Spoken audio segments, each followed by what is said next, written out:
Hello learners, welcome to my channel. In this video I'm going to focus on future tense. So basically there are four subcategories for future tense: future simple tense, future continuous tense, we can also call it future progressive tense. Progressive is a word for continuous, future perfect tense and future perfect continuous tense. Okay, I'm going to start with future simple tense. What is the recognition or recognition for future simple tense?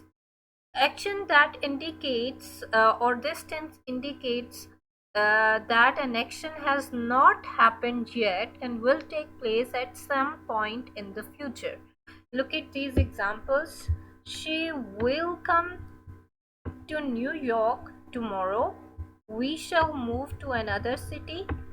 I will go to the school, or I will go to school.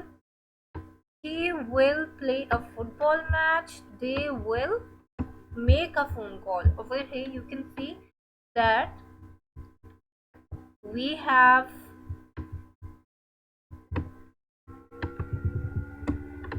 shall or will,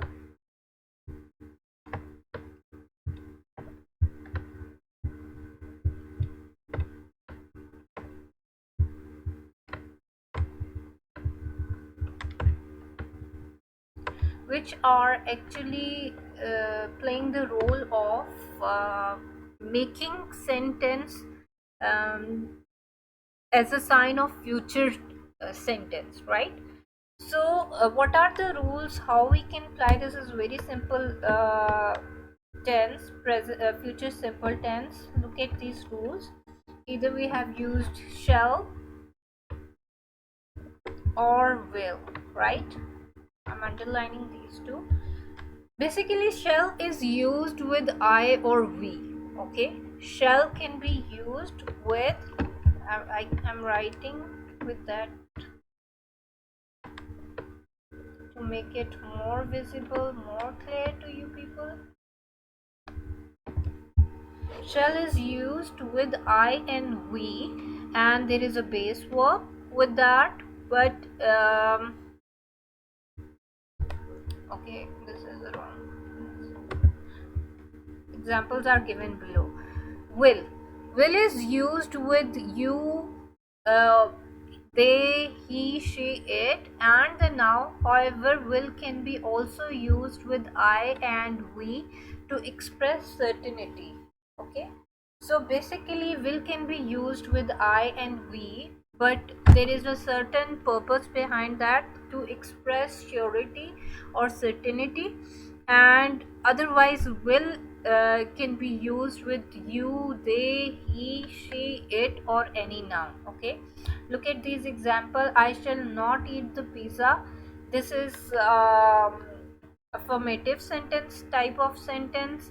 Shall I eat a pizza? This is interrogative, and it will not make a sense. This is negative sentence.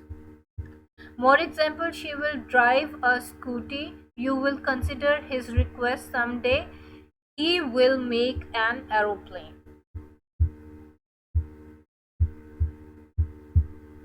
Future continuous tense. Continuous means in a progress, and one thing, whenever you have a continuous tense, future continuous, past continuous, or present continuous, we always use first form of a verb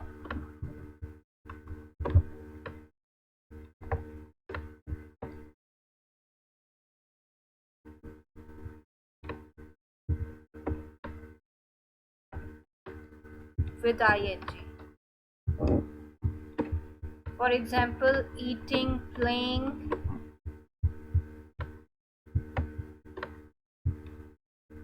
cooking.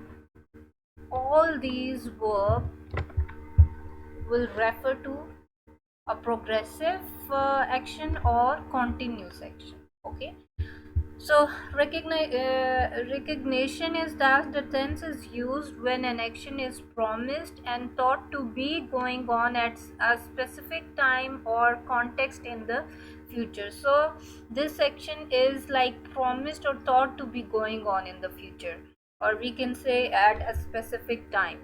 For example, I shall be sleeping at around 10 a.m. tomorrow.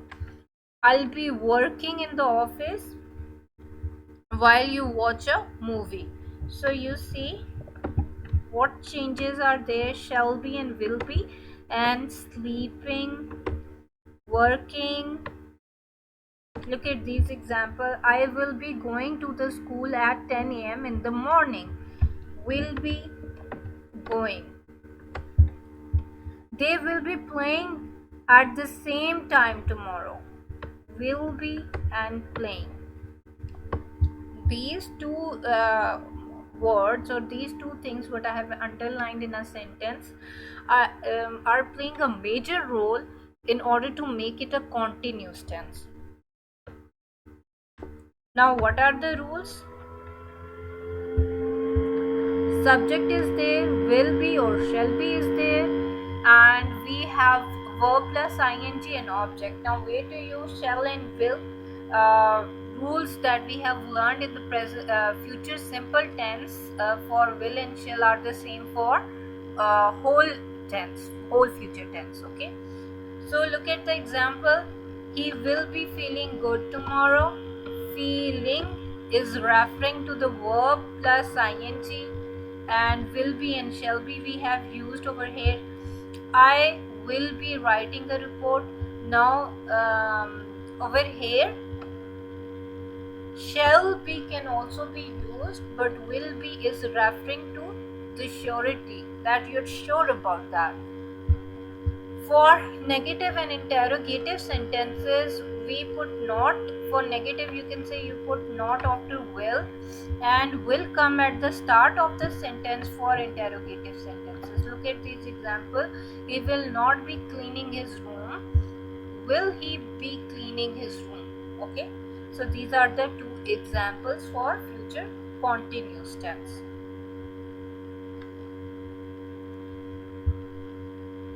I'm going to continue with future perfect tense in my next video.